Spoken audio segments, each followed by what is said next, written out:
سیدنا موسیٰ کلیم اللہ ایک مرتبہ اللہ کی بارگاہ میں عرض کرنے لگے، پروردگار عالم مجھے یہ بتا کہ میرے ساتھ جنت میں کون جائے گا۔ اللہ اکبر۔ تو اللہ تعالیٰ نے فرمایا فلاں جگہ پہ چلے جاؤ، وہاں ایک قصائی رہتا ہے قصاب، وہ تمہارے ساتھ جنت میں جائے گا۔ آپ حیران ہو گئے کہ میں تیرا پیغمبر موسیٰ کلیم اللہ اور میرے ساتھ ایک قصاب جنت میں جائے گا۔ یہ اس کی تلاش میں نکل گئے، وہاں پہنچے اس کی دکان پر، پورا دن وہ گوشت وغیرہ سیل کر رہا ہے۔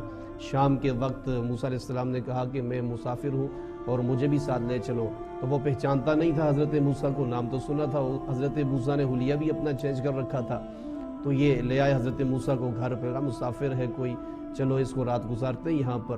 تو اس نے سب سے پہلے کھانا بنایا، گوشت وغیرہ، اپنی والدہ چارپائی پہ بڑھاپے کے اندر وہ پڑی ہوئی تھی، تو اس کو کھانا پیش کیا۔ اس کے بعد موسیٰ کلیم اللہ سارا کچھ دیکھ رہے تھے۔ اس کے بعد پھر وہ آیا حضرت موسیٰ کے پاس اور عرض کرنے لگا کہ میرے مسافر، والدہ میری بہت بوڑھیا ہے اور جب میں رات کو آتا ہوں تو سب سے پہلے والدہ کو کھانا پیش کرتا ہوں، اس کے بعد میں اپنے بیوی بچوں کو دیکھتا ہوں، تو اب آپ بھی کھانا شروع کیجئے۔ اچھا، جب اس نے ماں کو اٹھایا تھا نا کھانا کھلانے کے لیے، تو ماں نے ایک بات کہی تھی، حضرت موسیٰ دور سے دیکھ تو رہے تھے لیکن آپ کو آواز نہیں آئی کہ ماں نے کہا کیا۔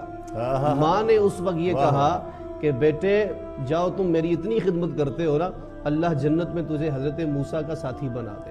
واہ واہ۔ یہ اس بندے نے کہا جی میری والدہ نے یہ کہا کہ تجھے حضرت موسیٰ کا ساتھی بنا دے جنت میں۔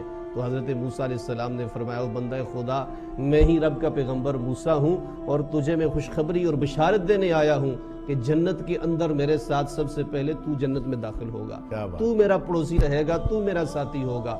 پائی پیاں دے بیلی ہوندے، پائی پیاں دیاں باواں، باپ سراں دے تاج محمد، ماواں ٹھنڈیاں چھاواں، اور پیو مرے تے سر ننگا ہوندا، ویر مرن کنڈ خالی، ماواں باج محمد بخشا کون کرے رکھوالی۔